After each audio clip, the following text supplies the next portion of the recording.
Je viens avec la parole de Dieu et j'ai besoin que vous écoutiez clairement. Toute personne plantée autour de vous, toute personne plantée autour de votre vie avec une mission de mal, je la maîtrise. Je la maîtrise. Je la maîtrise. Je la maîtrise. Je la maîtrise. Je la maîtrise. Amen. Voyez-vous, je ne vais pas citer le pays. J'étais quelque part et je me rendais à l'aéroport. L'un de nos fils m'a dit que son église n'était pas loin, qu'elle était hors de la ville, en Europe, pas trop loin de l'aéroport. J'ai dit, d'accord, nous pouvons nous arrêter en passant vers l'aéroport. C'est ce que nous avons fait. En partant, je suis entré dans son bureau et j'ai rencontré une dame qui est venue servir de l'eau et tout cela. J'ai dit, est-ce que c'est cette personne? J'ai dit, waouh, waouh. C'était l'une de celles que le Seigneur m'avait montrées, et j'avais dans mes oreilles, fuis. Alors j'ai dit, mon fils, fuis cette personne. Il a dit, papa, je ne comprends pas. J'ai dit, fuis. Et l'épouse est venue, elle a acquiescé. Vous voyez, c'est très terrible quand un ennemi a pénétré toi et ta femme. Si une seule personne n'est pas à l'aise, c'est compréhensible, mais là cette personne avait pénétré. Fuis. J'ai dit, je ne sais pas pourquoi je dis cela, je ne sais pas. Alors que je m'approchais de l'aéroport, le Seigneur l'a répété. Je l'ai appelé et je lui ai dit, ce que je t'ai dit est très important. Fuis cette personne que j'ai vue. Je vais te choquer. 2 semaines plus tard, ils ont eu le service de la communion. Après le service de communion, 33 personnes étaient présentes. Vous savez, les églises en Europe ne sont pas comme au Nigeria. 33 personnes étaient à la communion. 6, après le service, sont mortes. Les autres étaient restées dans la douleur. Elle avait empoisonné la boisson de la communion. Elle avait empoisonné la boisson. J'ai parlé, l'épouse a parlé, son mari était à l'hôpital. Il faisait partie de cela. Ce qui a sauvé l'épouse, c'est qu'elle est arrivée tard du travail, ils avaient déjà fini le pain et la boisson empoisonnée. Donc l'agenda n'était pas seulement d'envoyer l'homme à l'extinction, mais de fermer l'heure. L'homme était à l'hôpital. La police était à la porte, attendant qu'il aille mieux. Après le traitement, il devait l'emmener parce qu'il devait venir expliquer. Et j'ai dit, qui était chargé de la communion? On a dit, cette dame, où est-elle? Son numéro était éteint. Quand le Seigneur parle, obéis. Si tu es trop sentimental, tu deviendras bientôt mental. Si tu n'es pas fatigué de voir des fêtes, tu ne verras pas la paix. Voilà 32 ans que je prêche. Vous voyez ce micro? Il ne tremble pas dans ma main parce que je le tiens depuis longtemps. Oubliez mon apparence. C'est la gloire de Dieu. Mais je ne suis pas aussi jeune que j'en ai l'air. 32 ans de prédication. Alors, si je te parle, écoute. J'ai utilisé 17 passeports. J'ai été dans plus de 120 pays. J'ai vu toutes sortes de personnes. J'ai vu toutes sortes de choses. Quand je parle, ce que je dis est le fruit du mouvement de l'esprit, de la marche avec Dieu, de la parole de Dieu que je connais et des expériences que j'ai. La raison pour laquelle vous voyez 90% de nos pasteurs dans le ministère sont des jeunes, c'est à cause de la fermeté de mon cœur. Je peux tolérer beaucoup de choses, mais quand je trace une ligne, ils savent. Ne me suppliez pas, ne suppliez pas. Quand je discipline, ne suppliez pas, suivez simplement la discipline. Pourquoi? Parce que j'ai découvert certaines vérités dans la vie. Certaines personnes ne peuvent pas changer, elles peuvent seulement être remplies de remords, mais elles ne changent pas. Es-tu plus sage que Jésus? Jean 2 verset 4, il ne se confiait pas aux hommes parce qu'il connaissait les hommes. Es-tu plus sage que lui? Jérémie 17 verset 9, le cœur de l'homme est trompeur par-dessus tout et désespérément méchant, qui peut le connaître? Tu ne peux même pas connaître le cœur de ta femme. Je ne vais pas dire certaines choses devant la caméra, mais je veux te parler. Je vais te montrer quelque chose dans la parole de Dieu. Une épouse s'est tenue au tribunal avec son amant contre son mari. Elle a témoigné contre lui. Ils étaient mariés depuis plus de 20 ans, avec des enfants adultes. L'homme ne connaissait pas le cœur de la femme. Écoutez bien. Quand tu es sous une onction prophétique, l'une des premières choses qu'elle garantit, c'est la longévité. Il n'y a rien que tu puisses payer pour la vie. Est-ce que je te parle? Est-ce que je te parle? Cela aurait été compliqué pour Salomon. J'ai prêché un message il y a 1 ou 2 semaines à notre conférence des ministres, quand le diable est un membre de l'Église. Le diable n'est pas loin, il est proche. Maintenant écoute-moi avant que je continue. Je fais un décret en tant qu'homme appelé par Dieu, par l'onction versée sur ma tête par feu archevêque Benson Idahosa et le pasteur Adeboye. J'assemble ces 2 onctions générationnelles et je fais un décret sur la vie de quelqu'un ici. Toute personne plantée pour te causer de la douleur, je me moque de leur origine ou de qui ils sont, dès qu'ils s'exposent, ils s'exposeront. Ils s'exposeront. Tiens, laisse-moi te dire ceci. Sais-tu que quand les gens sont trop proches de toi, tu ne vois pas leur véritable identité? Quand quelqu'un veut prendre une photo, que fait-il? Il prend de la distance, parce qu'il faut de la distance pour avoir une vue complète. Mais quand ils sont trop proches, ils travaillent sur tes émotions. Et quand tes émotions sont capturées, ta perception est limitée. Personne ne te suit, mais ta capacité à capter les signaux est limitée lorsque tes émotions sont arrêtées. Une dame était à l'église. Elle est venue et je me suis approché d'elle. Elle tenait des dossiers. Et j'ai dit, ainsi parle le Seigneur, ton chauffeur, renvoie-le. Tout ce que je dis maintenant est en ligne, vous pouvez vérifier. J'ai dit, renvoie-le. À la fin du service, elle est venue. Elle dirigeait une école à Abuja. Elle a dit à quelques personnes, ce n'est pas pour cela que je suis venu. Qu'est-ce que mon chauffeur a à voir là-dedans? Il y a des gens qui viennent à l'église en attendant une prophétie particulière. Ils ont déjà une mentalité préconçue de ce que l'homme de Dieu doit dire. Ils veulent une parole prophétique stéréotypée. S'ils ne touchent pas ce qu'ils attendent, ils pensent que Dieu n'a pas parlé. Elle est repartie. Après quelques semaines, le chauffeur l'a tuée. Il l'a étranglée et l'a mise dans un congélateur. J'en ai entendu parler et quelqu'un est venu en courant me dire, « Papa, c'était cette femme qui se battait pour te voir. Tu n'as pas dit pourquoi elle était venue, tu as parlé du chauffeur. Le chauffeur l'a tuée. » Le chauffeur était en fuite. Il avait pris de l'or, des bijoux, de l'argent, des voitures. Tu veux entendre ce que tu veux entendre. Maintenant écoute ceci. Il a dit à Ézéchias, combien aime la Bible? Je vais te montrer quelque chose. Dieu a dit à Ézéchias, mets ta maison en ordre, car tu mourras certainement.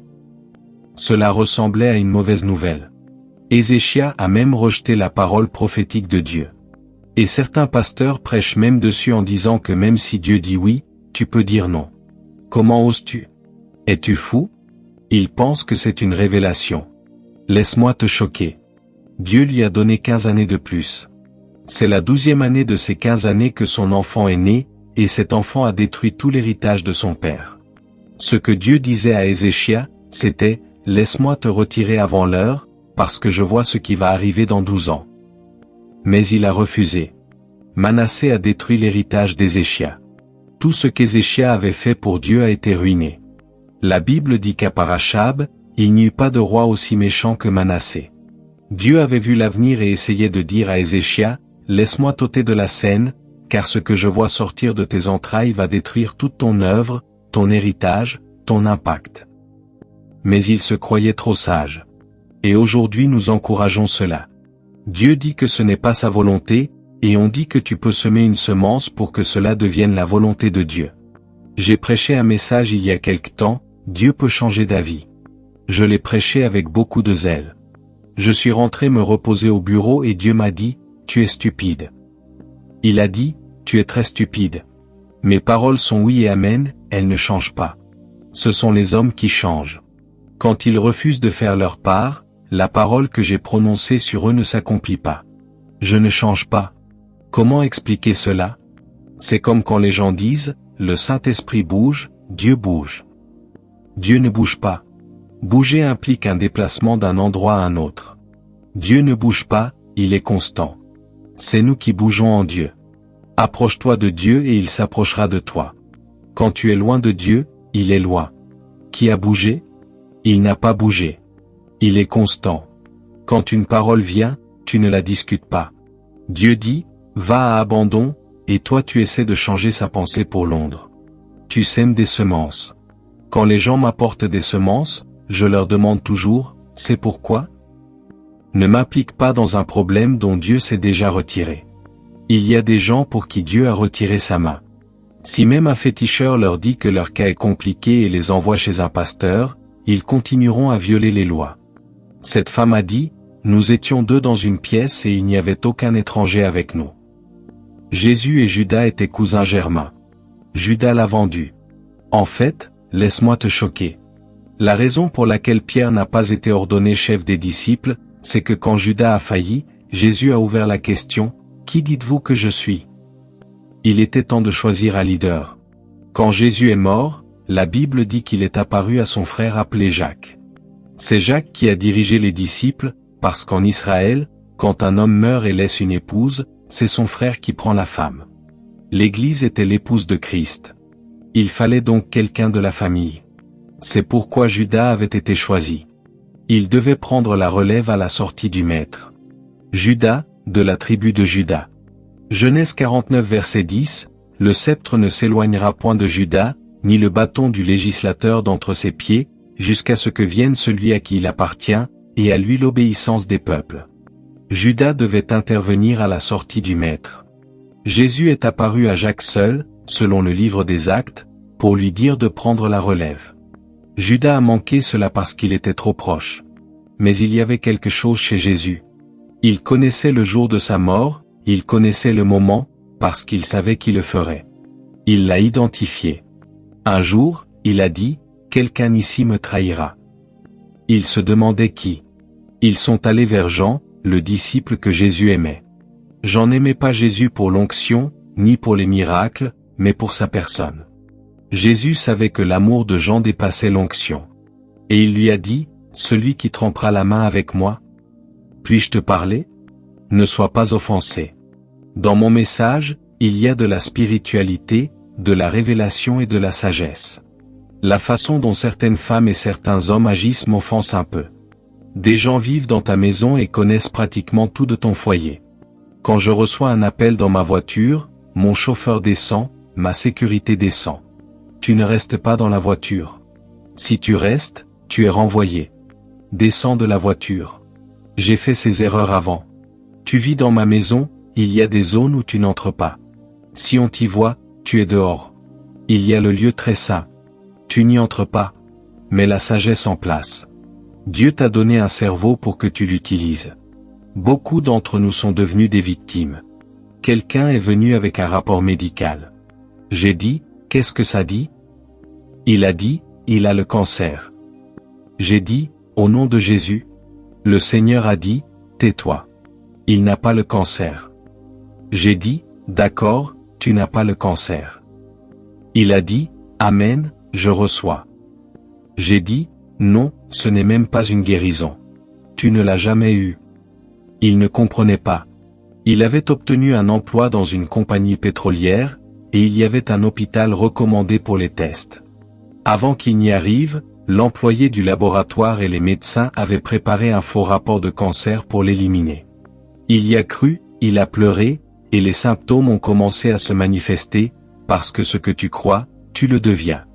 Je lui ai dit, ce rapport n'est pas le tien. Il a été monté.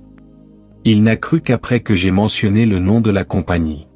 Il est retourné, les a confrontés, a refait les examens et est revenu avec un certificat de bonne santé. Voyez ce que quelqu'un de proche dans le système a essayé de faire. Il a dit, je ne retournerai pas là-bas. Avant même de commencer, ils m'ont donné le cancer. Il y a des gens que tu ne dois pas caresser, tu dois les annuler. Ne caresse pas un nuisible. Ne joue pas avec ce que tu dois combattre. Quand cette femme s'est réveillée, son bébé avait été échangé. Je ne comprends pas comment une mère ne reconnaît pas son enfant. Quand elle a découvert que c'était l'œuvre d'une amie proche, elle a dit, « Cet enfant mort n'est pas le mien, je le rejette. » Apprends à rejeter. Peu importe qui a lancé l'affliction, je la rejette. Comme l'oiseau s'échappe du filet de l'oiseleur, le filet est brisé et nous nous sommes échappés. Je rejette cela. Zacharie dit qu'ils se rassembleront contre le peuple, mais pas contre moi. Quelqu'un crie, pas moi. La puissance de Dieu va dévoiler tous ceux qui se présentent comme des amis mais qui ont l'agenda de l'ennemi. Daniel chapitre 3 verset 17, notre Dieu est capable de nous délivrer de la fournaise ardente et il nous délivrera de ta main. Hébreux chapitre 7 verset 25, Dieu est capable de sauver parfaitement ceux qui s'approchent de lui par Jésus, car il vit toujours pour intercéder pour eux. Philippiens chapitre 3 verset 21, Dieu est capable de soumettre toutes choses.